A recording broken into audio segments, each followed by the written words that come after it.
Mandy.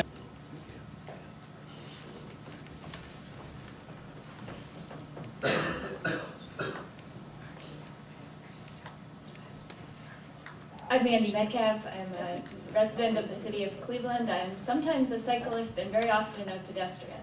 And pedestrians are so important to cities. In fact, the fundamental rule of city design is that pedestrians make good places. Lots of people walking around in a space results in a vibrant, business-attracting place, the kind of place that we want Cleveland to be. So put a well-designed pedestrian bicycle path on a bridge, and the bridge will become more than a bridge. It will become a good place. In other words, it will become a signature bridge. So yes, we are still asking for a signature bridge. We're asking for a signature bridge that is symbolic of Cleveland's emerging sustainability consciousness and our desire to be a green city on a blue lake. We want a bridge that shows people what Cleveland stands for and what the city can become. And a city like Cleveland must make every investment count.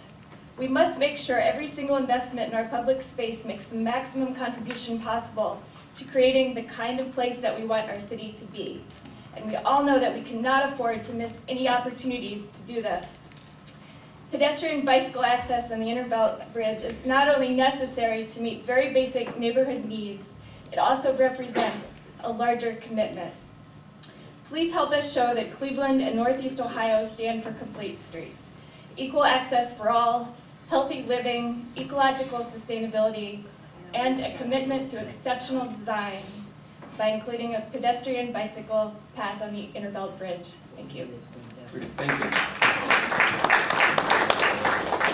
And the last one on the public comment sign up, Marty Gelfand, who's Congressman.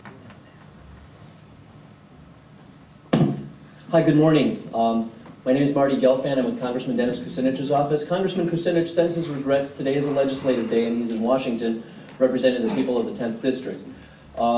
First, I want to say that I really appreciate all the people who rode their bikes on this cold day today. Not only is it does it show your dedication to this cause, but it also preserves some parking spots, so I didn't have to look for a spot.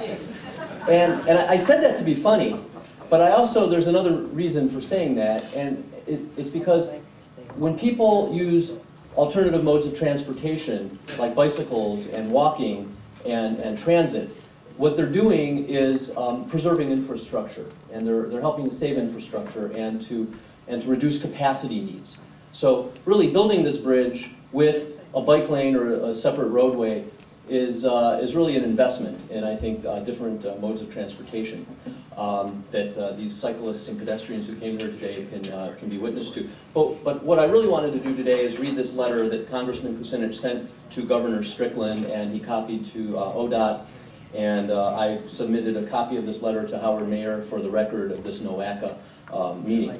And this letter says, "Dear Governor Strickland, as the state of Ohio moves forward on plans to replace the I-90 Innerbelt Bridge, I strongly urge the state to design the bridge in such a manner that pedestrians and cyclists will be able to use it.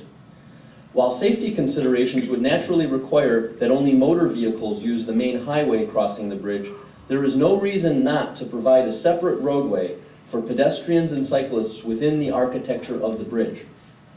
Such a roadway would have separate ingress and egress for non-motorized vehicles and pedestrians to ensure the safety of its users.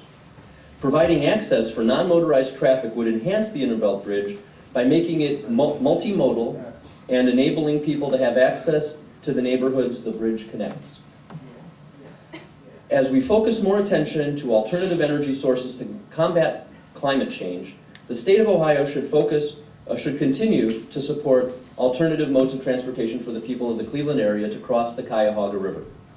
I believe that by providing a roadway for pedestrians and cyclists, we could do much to provide these alternatives at little marginal cost.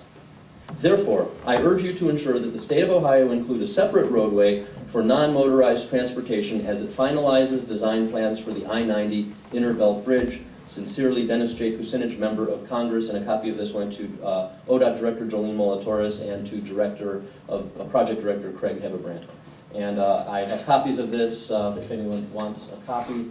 And I thank you to the NOACA board for enabling me to be here to represent Congressman Kucinich this morning. Thank you, Mr. Gelfen.